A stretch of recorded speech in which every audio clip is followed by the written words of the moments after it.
Welcome back.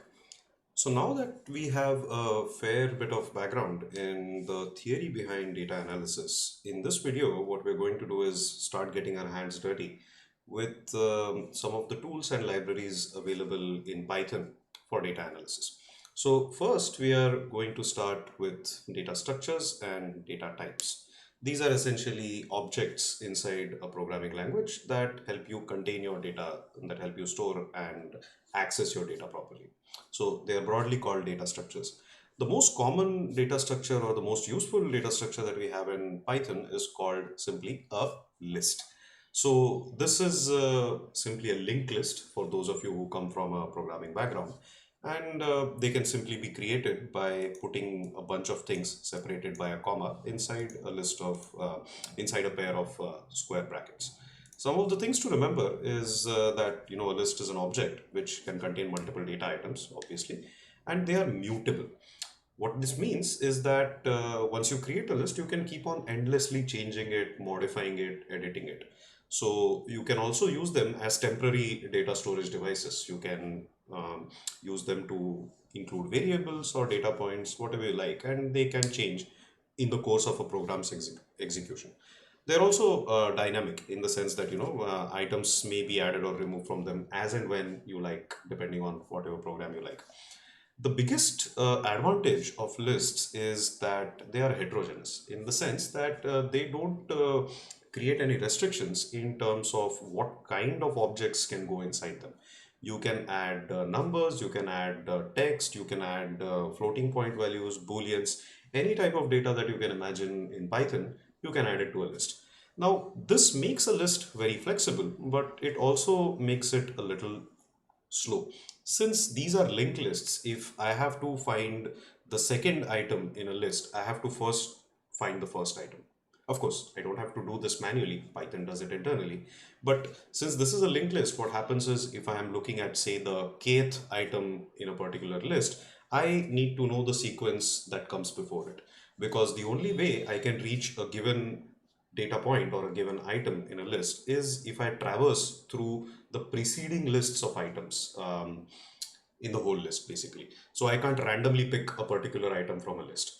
The reason why this happens is that, since lists are heterogeneous, they can contain any kind of data.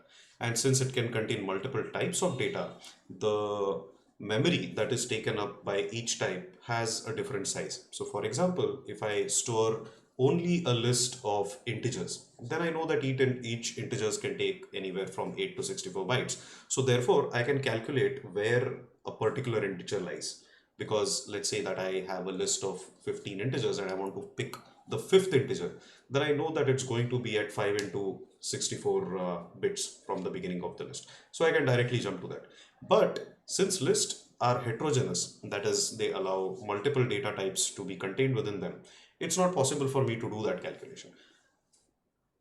Let's see how that actually matters later in the program. So this is a simple way of creating a list. You simply create a pair of square brackets and put things inside them. In this particular case, we are putting 3 strings inside a list. A string in Python is anything that appears within double or single quotes. So it doesn't matter whether I use a double quote or a single quote. It's basically a piece of text or a string. And I can just put commas between 2 separate items. So this becomes a list which has 3 strings inside it. The first of which is apples, the second is oranges, and the third is cherries.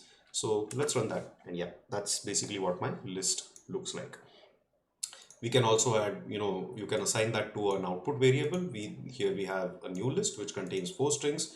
Let's pretend that they are product numbers in my stock inventory or something like that. And then that becomes my list again. So I can just do something like this. And that's my list again, right? Just like we have strings, we can also have numbers. In this case, let's say that we have sales by month for 4 months. So I have 4 numbers over here. So I can just add them to this list called sales by month, and there it is. You can also have nested lists in the sense that we have already decided that a list, an element of a list can be anything. We saw that it's a string. We saw that it can be a number or an integer. It can be a whole list by itself. So a nested list is nothing but a list which contains other lists. So we see that this sales by season is a list which contains four other lists, right? And you can see that each of those sub lists has three elements each, and there are four of them. So you can imagine this like a 3 by 4 table. So that's also just as easy to create. Basically, to reinforce, lists make no restriction on what sort of data it can contain. You can pretty much add anything, right? So let's say that we have a simple exercise here. We have to create a list which stores your name, your age, and your gender. So pause the video and try it out. Well, it's simple enough. I can just create, say, and I'll create a list, and let me call it some suitable variable. I'll say something like my details. And first thing I need to do is create a pair of square brackets because that's the syntax for creating a list. Now, what I want to store is my name, age, and gender. My name is obviously going to be a string, so I'll write my name, my age. Now, age can be an integer, so I'll write my age. And my gender again can be a string, which is male in this case, but you can write something like that. Or, you can actually write out the whole thing as well, right? So that's simply my list. So let's talk about what are some of the common operations on list. One of the most common things that you do with a list is try to find the length of a list. So we have this list called sales by month, and we can see that its length is 4, but that's because I have the source code for that list right in front of me. What if I don't know how this list was created, but I still need to find out its length in a programmatic way? I can just use the len function to do that. So I just call the len function and give the list as the input, and it's going to give me the length. So let's try that, and it says that the length of that list is 4. 1, 2, 3, and 4, right? Now, how do I access a particular element from the list? Well, I just use the name of the list followed by a pair of square brackets, and inside that square brackets, I give a position. So that's just going to give me the element that corresponds to that position. Remember that in Python, counting starts from 0. So basically, this particular element is not the first, but the 0th element of the list. This then becomes the first, this becomes the second, and this becomes the third, right? And what if I want to change a particular thing? Well, I just add the position indexer and assign it to a given value. So I have the first element of sales by month was 180, but if I set it to 230 and I print out the list again, here's what I'm going to get. So there it is. You see that it has gone from 180 to 230 over here. So this is how I can modify a given position in a list. Another very useful and important operation on a list is called slicing or indexing. Sometimes I am not interested in getting a single value out of a list, but a range of values. So let's say that I have a list and I want to get the first to the third value. Now, for that I can use this syntax. I can give the starting position, then I can add a column, and then I can give the ending position. Now, this works in a slightly funny way. The ending position is not where it stops. Actually, it stops just one short of the ending position. So it's basically if I want the ith to the jth position in a list, my syntax will be something like I colon j minus 1, or basically j plus 1, sorry. So it's going to be stopping just one short of whatever is the last position. So let's check it out how it works. If I have 1:3, what this is going to give me is the first and the second, but not the third, because it stops one short. So it's supposed to give me 180, 360, but however, the first one we have already changed. So it's going to give me 230 and 360. So basically it's going to slice this list. And let's run that. So you see that we get 230 and 360. The idea is that you start with the first element after the colon. Whatever is the element, you stop one short of that. So if I can also modify this the syntax a little bit. I can say that I want the first three integers. So then I just omit the starting position, and it's just going to give me the first three elements of the list. So there it is. It gives me 250, 230, 260, 360. Just copied over here. I can also do something like give me everything from the second element onwards. Now the second element here is 360, because again, remember that counting starts with 0. So here in this case, we are going to get 360 and 340. Let's try that, and there it is, right? And let's say that I want the second to the last element. So I can basically do 1. Remember that again, counting starts with 0. So the second element is actually the first in Python. I can go all the way up to 4 because 4 doesn't exist obviously. So it's going to short one stop of it's going to stop one short of that anyway. So in this case, I'm going to get 230, 360 and 340. We already have some idea of how we can create lists, but one quick way of generating a list from another type of data structure, which is still sequential, is using the list function. And the range function is something which is a special function in Python, which creates a range of integers. So when I say that I want a range of all the integers from 2 to 20, I can use this syntax. As again with the slicing, here also in the range function, the range is going to stop just one short of. We already know one way of creating a list, that is enclosing items within a square parenthesis, but there are some other ways of doing it as well. One of them is to use the list function. What the list function does is that it takes as an input anything that is a sequence of objects and converts it into a list. And one of the things that we can use to create a list of integers is the range function. The range function simply takes a couple of integers as an input, and what it's going to do is, starting from the first input and ending all the way up to the last input -1, it's going to create the list of those integers. So essentially what I want to do is, if I want to create a list of all the integers starting from 2 and going all the way up to 19, I can use a range function like this. Remember that range works similar to the indexing part. It essentially starts with a particular number, and whatever is the next number, it can go all the way up there -1. So this is going to give me a list of all the integers from 2 to 19, right?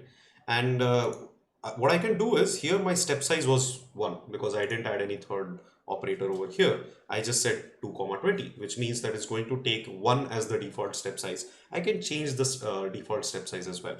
Let's say that I want every even number from 2 to 20. So then I can add a third argument, which becomes my step size. So if you add only 2 arguments, it's going to interpret as start and stop +1. And if you add a third argument, it's going to interpret that third argument as the step size, that is the number of numbers it should skip while creating the list. So let's take a look at how that works. So you see, I have all the even numbers from 2 to 19. Remember that 20 is still skipped because it's supposed to stop one short of 20. Again, note that the stopping position is excluded. Now my list is basically all the even numbers from 2 to 19. And what I'm going to do here is take second, third, fourth, and fifth. I won't take the sixth, right? So I can just do 2:6 and I'm going to get something like 2468 out of this. So there it is. No, remember that. Now again, let's try some indexing on the newly created list of even numbers that we have. We are asking it to take the second number all the way up to the fifth number. So let's do some slicing on the newly created list that we have over here. We want it to take the second number all the way to the sixth number, or actually the fifth number, because the last position will be excluded. And since counting begins from 0, we are going to start from 6 and go all the way to 6, 8, 10, 12 essentially. So let's try that, and that's what we get. Now remember that this step notation that we have over here, the moment you specify a third integer, it becomes a step position. We can also apply that to slicing. When I say a:b, it will just take everything from a and in incremental steps of 1 go all the way to b-1. But if I add a :c as well, a third integer as well, it's going to take that as again the step size. So basically I'll get this, but it will again within this skip every other element. So essentially here I'm going to get something like 6 and 10. So there we are. So we just get 6 and 10, which is basically a slice of this particular data set, but with every second element skipped. So you see that the range syntax and the indexing syntax are more or less quite similar. Here's the next exercise. Let's create a list of the first 20 positive integers and slice it to find all even numbers. Feel free to pause the video over here and try it out. So let's try it. We want a list of first 20 positive integers. So I'll do something like call the list function, and inside it add range. I need to start from 1 and I need the list of the first 20 positive integers. So I'm going to stop at 21, and then I'm just going to slice it to give me all the positive integers. So I'm going to go from 1 to 21 in orders of by skipping every other integer. So that's it. That's what gives me the list of first 20 positive integers, and then I slice it to find all the even numbers, right?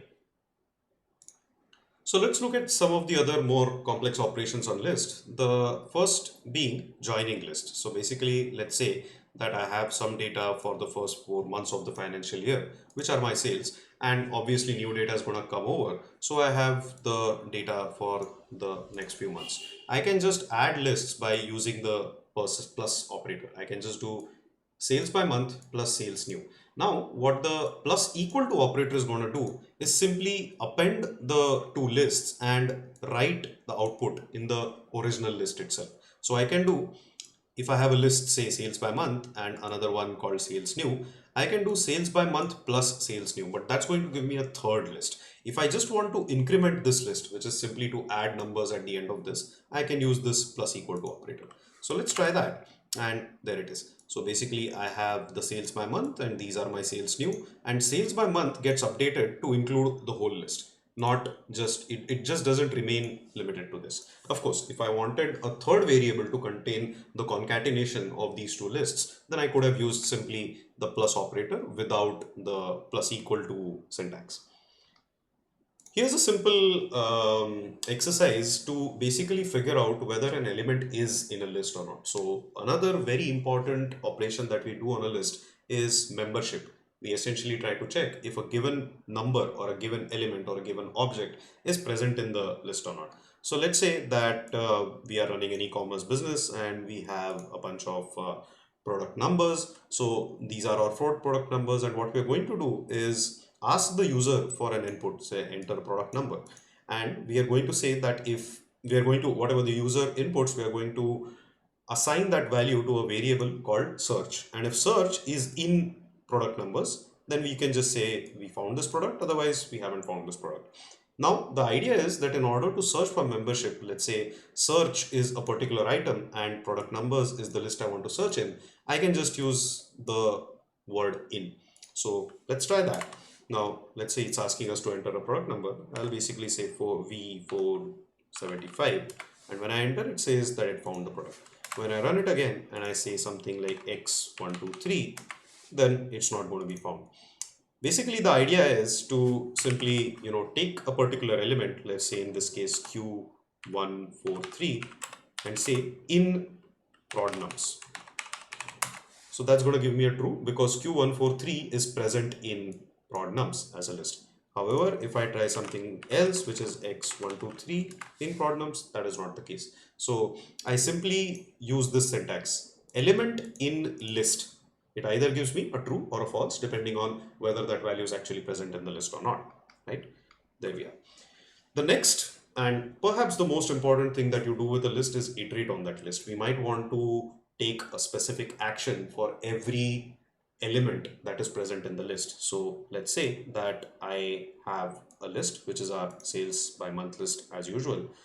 What I do is I simply create a counter, which I give it the initial value of 1. And I say that as I loop through this list, I'm just going to print out that and increment the counter again. So let's run this and see what it does. So it basically tells me that my first month, second month, third month had sales of 250, 180, 360, and so on until the list is exhausted. And the syntax for doing that is simply called a for loop. So what I can simply do is for X in sales by month, I can then do something with X. That will basically give my X, which becomes one member at a time. So generally the syntax is like this. So like for element in my list, do something. And element will be one of the things that is present in the list, and it's going to keep on iterating. So that's basically the syntax that I can use to do this. Now you see lists have a bunch of different methods attached to them. Methods are nothing but functions that are attached to certain types of objects. So essentially a method in Python is simply a function, except that it is very, very tightly coupled with an object. It can only operate on a particular type of object. So functions are called in the following way. I can say that I have a function, so I have something like my function, and I give it an input of X. But method, on the other hand, is called like this, x.myfunc. So the name of the function precedes succeeds the name of the object.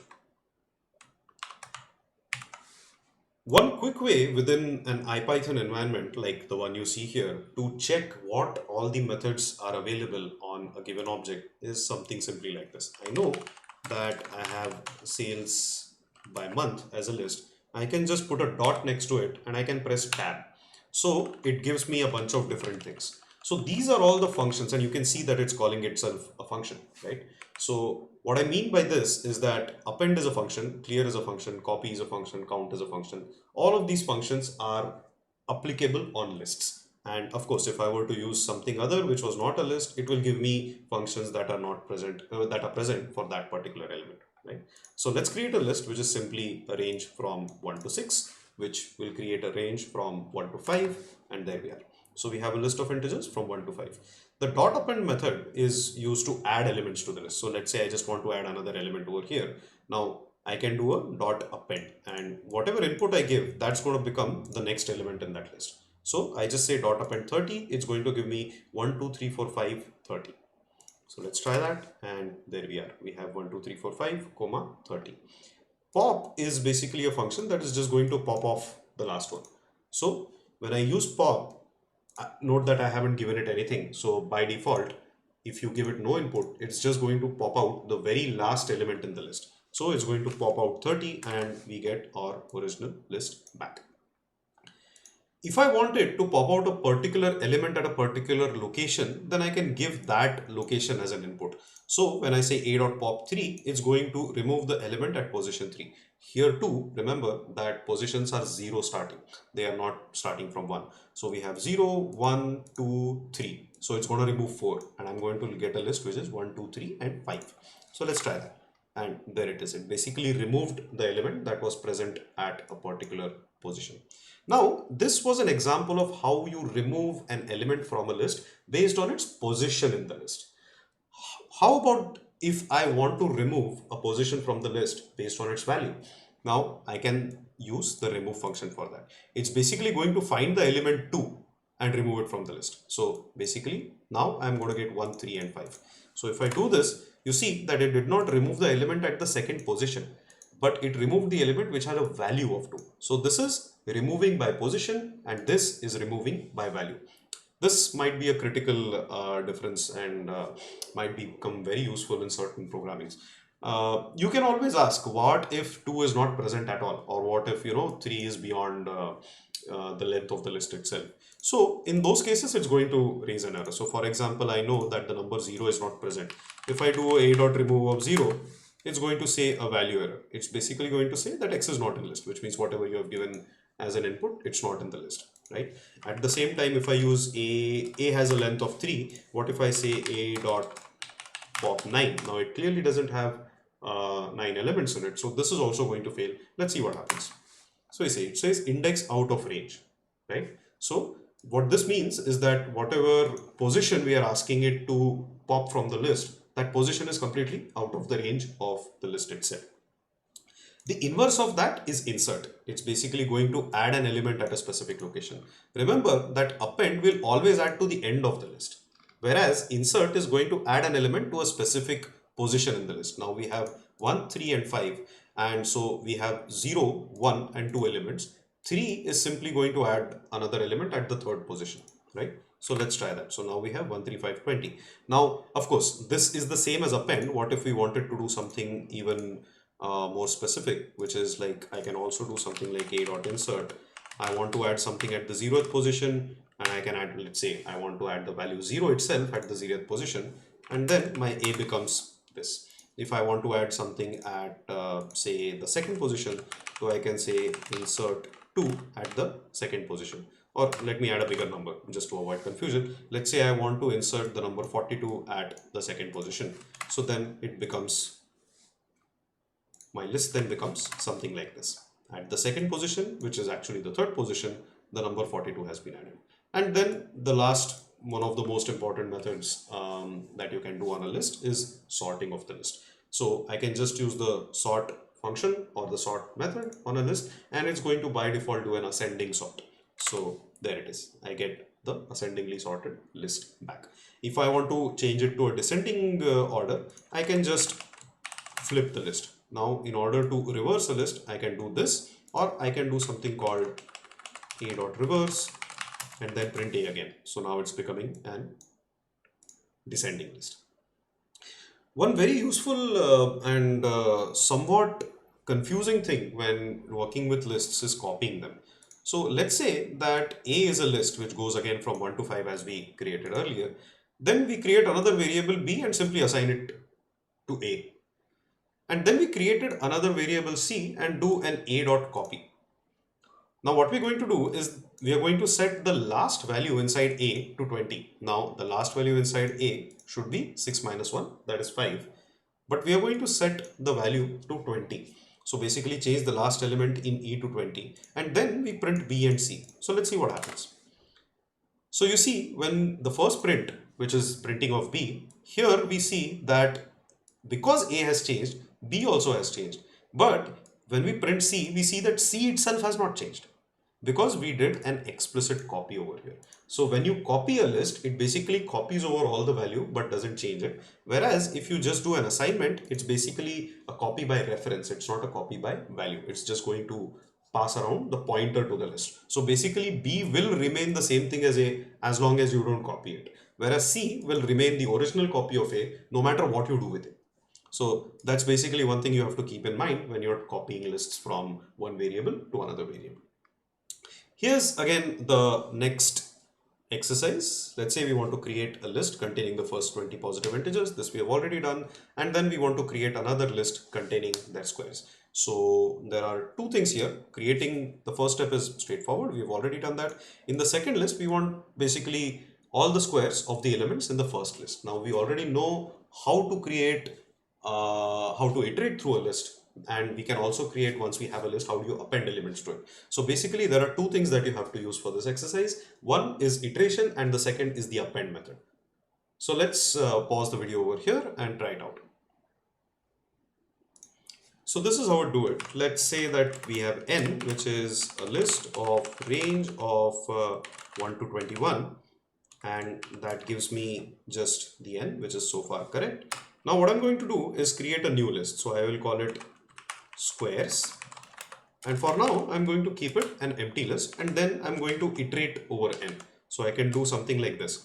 For number in n, I can do something like square equal to number times number, and then squares dot append square.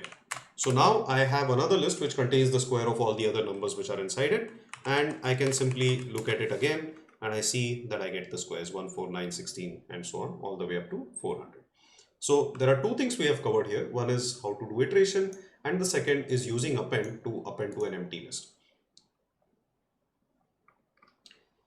Here's another exercise. Let's say that we want to find the median of a list of numbers. We have already studied a few things about the median. It's basically the middle point in a sorted list of numbers. So what we're going to do is basically create a random list of numbers and try to use all the methods that we have seen so far to find out what is the median of that set of numbers. So again, as usual, pause the video, try it out, and resume the video whenever you're ready to check the solution.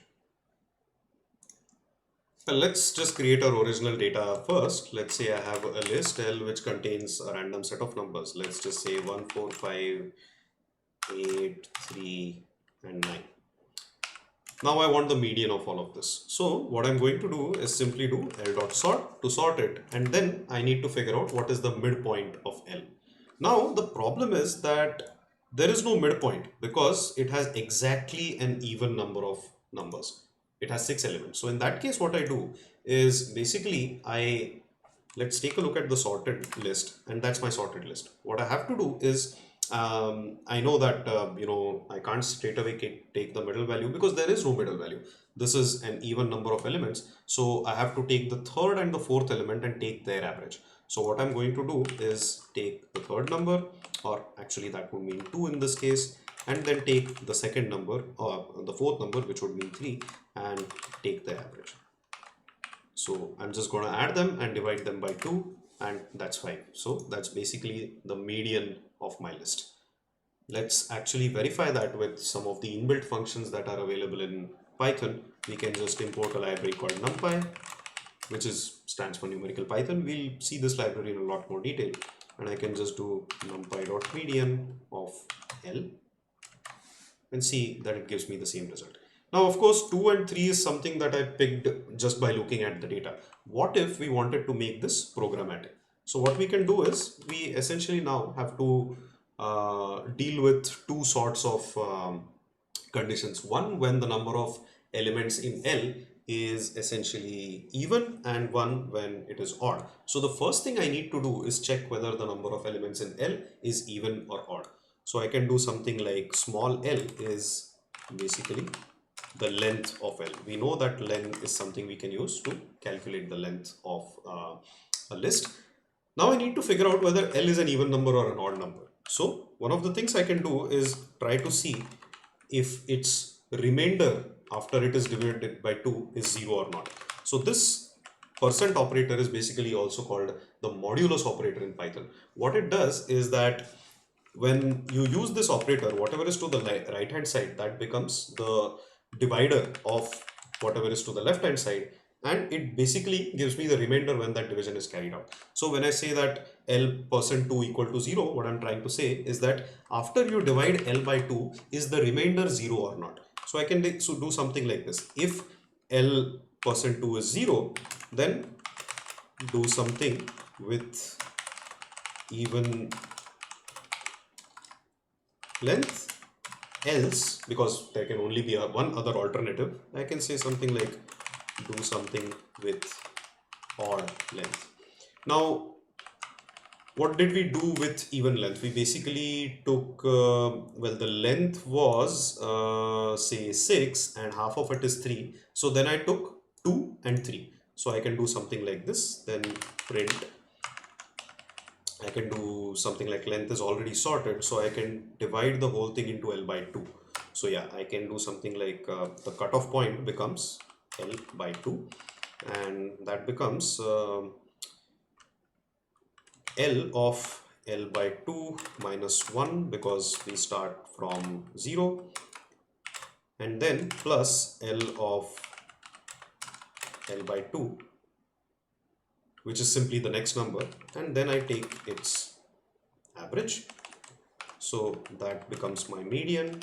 And if I have an odd length, then doing it should be straightforward. I can just take 1 out of the length of the list, divide it by 2, L minus 1. So let's say I had 7 elements. Let's add a 1 over here. So what I would do is 7 minus 1 is 6, and then I take 6 divided by 2 would be 3, and then I just take the fourth element, which is 1 plus 3. So basically L minus 1 divided by 2, and I'll leave it like that because the plus 1 which we require to get to this number and the 0 indexing in Python, they cancel each other out. So that becomes my center point, and M then just becomes L indexed by this particular case, and then I'll just say print M. And obviously we have a type error over here. Well, this should have been within brackets, because without brackets what it did was it simply tried to do a 1 by 2, by the Bottomless rules, and that becomes 0.5, and you can't use floats to index a list. So there it is. Let's enclose this within brackets, and there it is. Also, this is still causing a problem, it seems. So L minus 1 divided by 2 is not working out. Let us try it out. So we know that L is basically 7, and L minus 1 divided by 2. So we see that it's giving us a floating point number. I need to convert it into an integer. So that's what converts it into an integer. There it is. But then at the same time, I will have to convert these things into integers as well, because those two are basically going to give me floating point values, and you can't use floating point values to index a list. You can't use float, because a list doesn't have floating point positions. It only has integer positions, obviously. So there we are. So now we have a median of 4, and let's try it out again. Here we also have a median of 4. So that's basically the strategy to, excuse me, find out the median out of a list of numbers with pure Python. Of course, later you'll realize that you can just use this simple function as it is, but this basically is just an exercise to show you how lists work. Now, the next most important data structure that we're going to see is something called a tuple. So a tuple is exactly like a list. It's a sequence that simply resembles a list, except unlike a list, it is immutable. That is, it cannot be changed. So for example, I create a tuple and after that I can never change it until I create a new one. So once I create this tuple called warehouse, there is absolutely nothing I can do with this.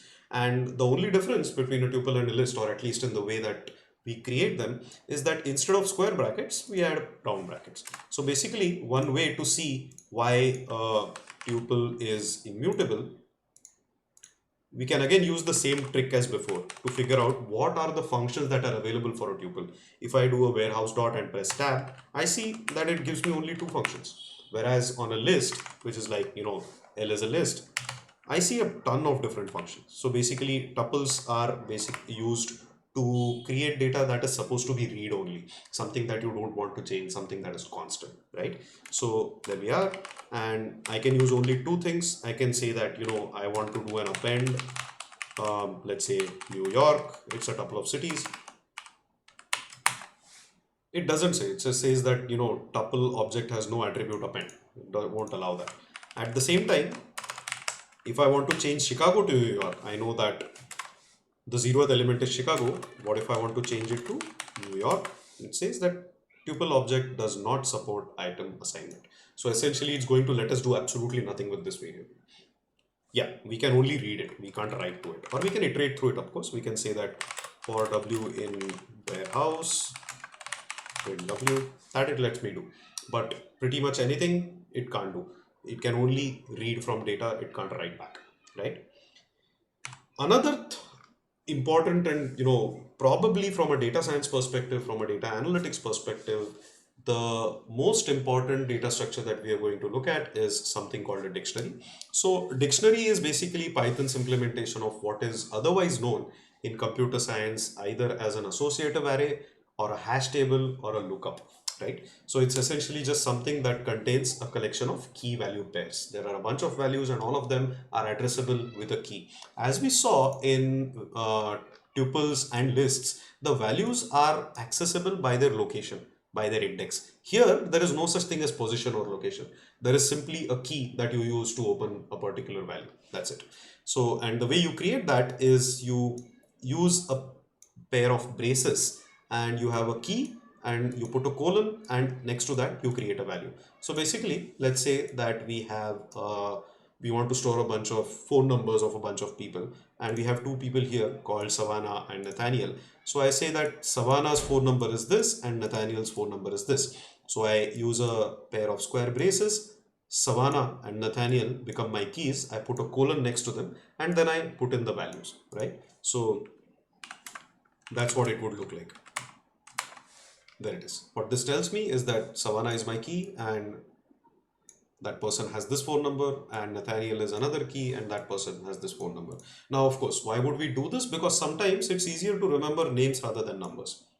I might simply have stored these numbers and lists, but then, I might have forgotten the 0th number belongs to whom and the first number belongs to whom. So that's why it's sometimes easier to refer to objects by their names rather than by their locations.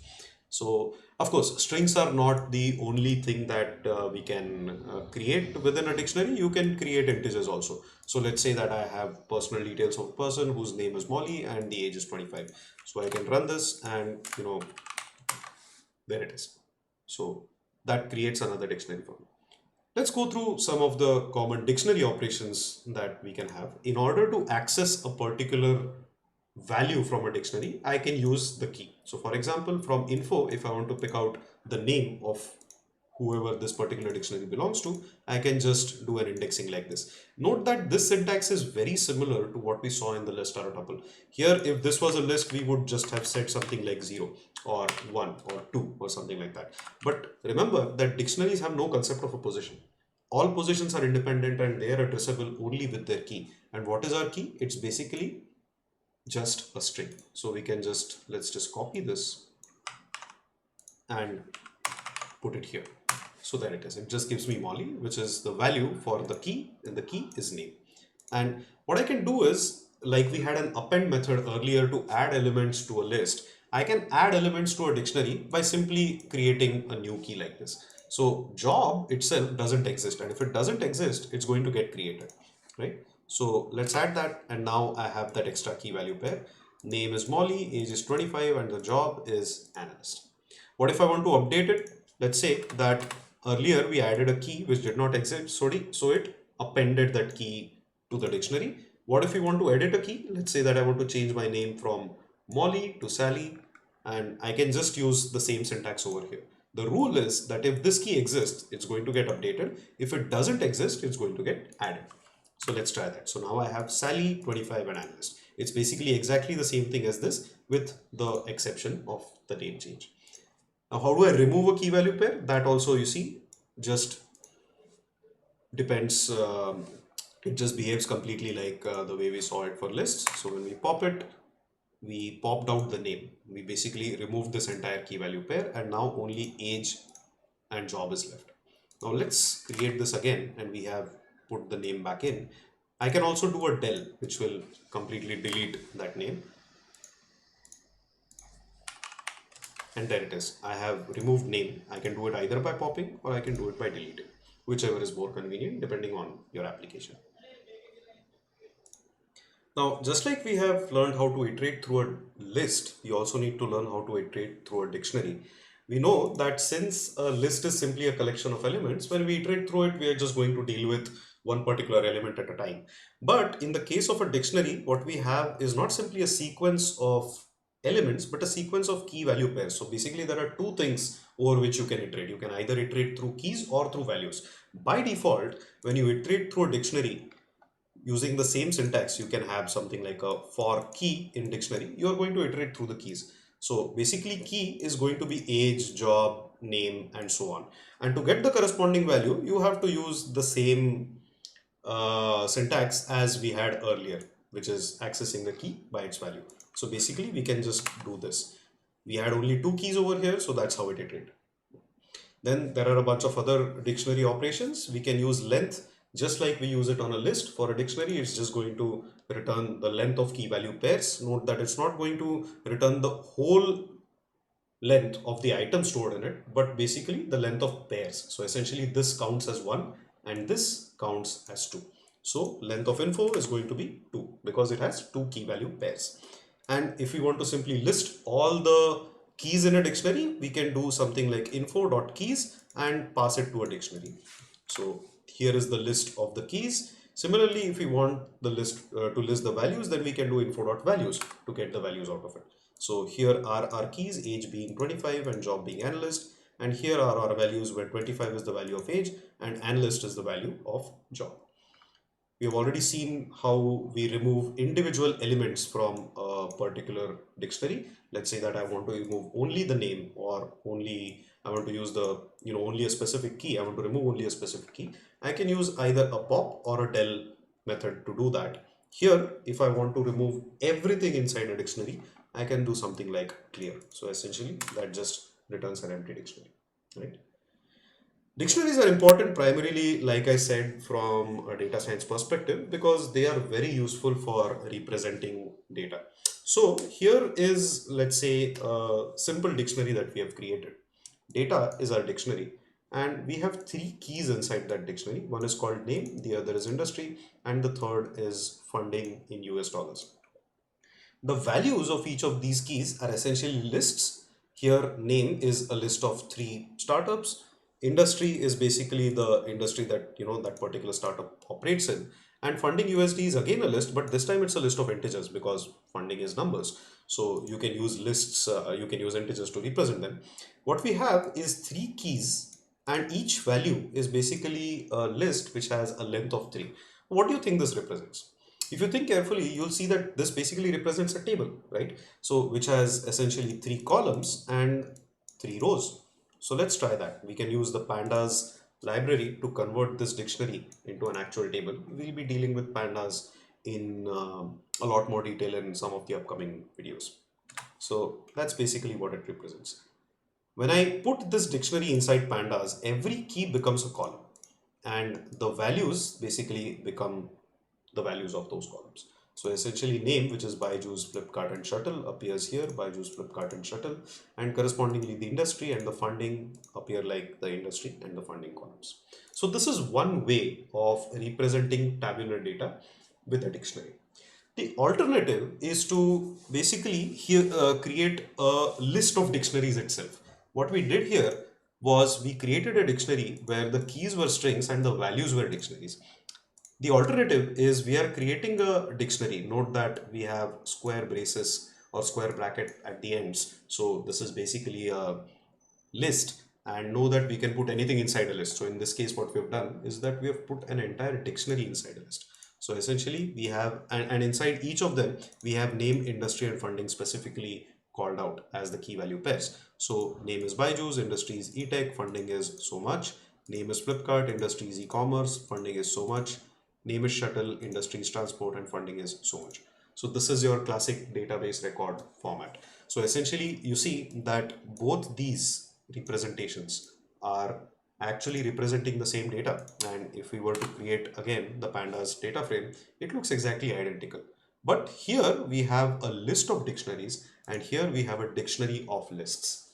So it's the same data being represented in two different ways, and how to choose and pick between them is basically the job of is basically one of the most important jobs of a data scientist, because when programming, when writing scripts, when writing uh, especially scripts that work with large amounts of data, these things will become important, as we will see.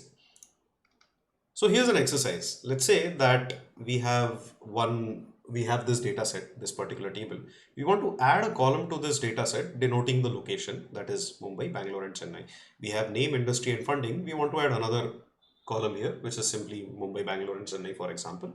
Then what we want to do is add a row to this data set for a new startup. Let's call it just Paytm, which is in the e-payments industry. So we know what to fill in the name and we know what to fill in the industry. And let's say it is located in Delhi. We have already added the column for the location.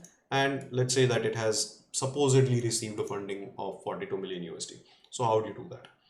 We have two particular ways of doing it. Let's see which one is better.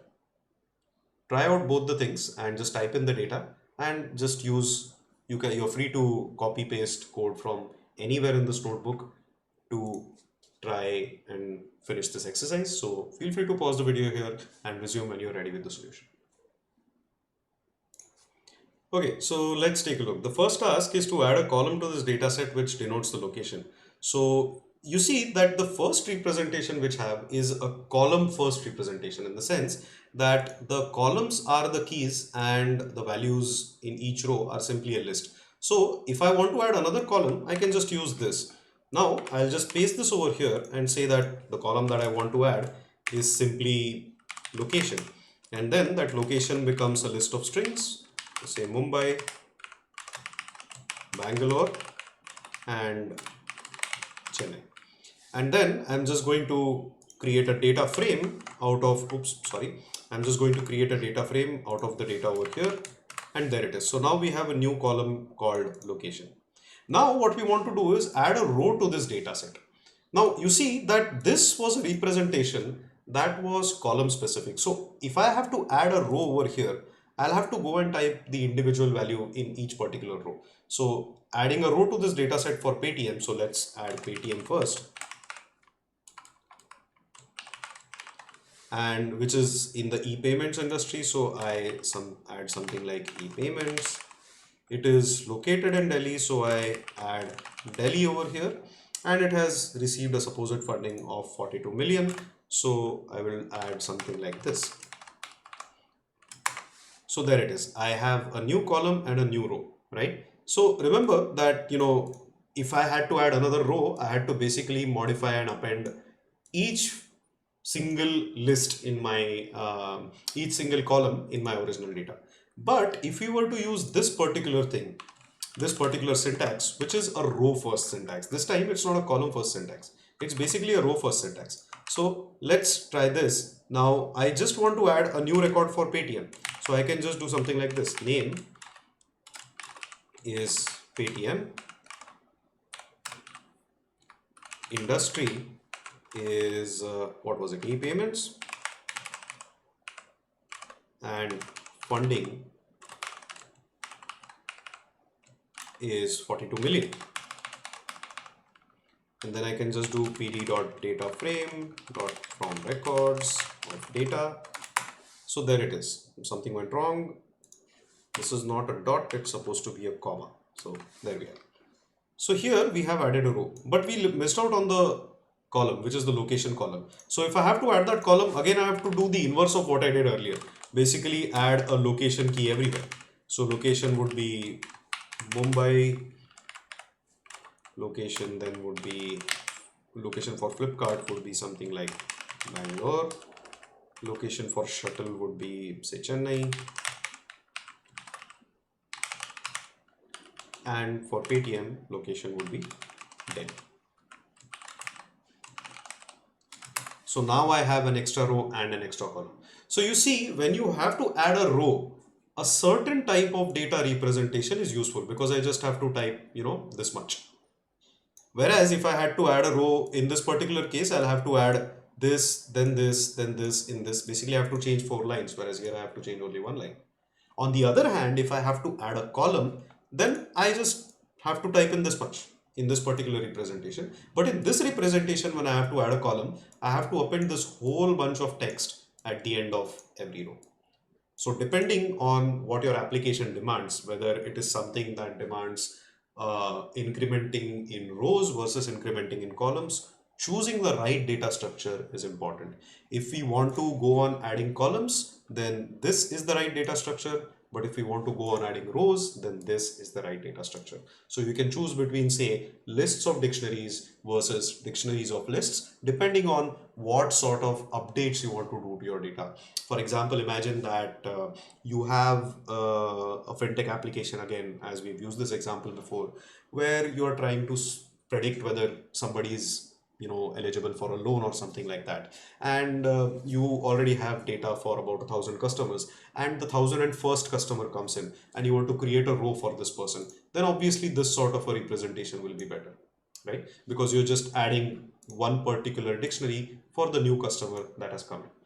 However, if let's say that your CEO comes back and says that, hey, it looks like we have been taking all kinds of details for each customer, but we haven't exactly included their age in our table. So we have their name, we have their income, we have their gender, but we don't have their age. So now we have to add another column. So then this sort of a thing might be useful. But of course, once the set of columns stabilizes, you might want to move from this sort of a representation to this sort of a representation. The whole point of this entire video was to get you acquainted with data structures and how to pick the right data structure which makes your job easier, which makes your job more flexible, which makes writing code easy. So accordingly, depending on the application, you can pick the right data structure. All the best.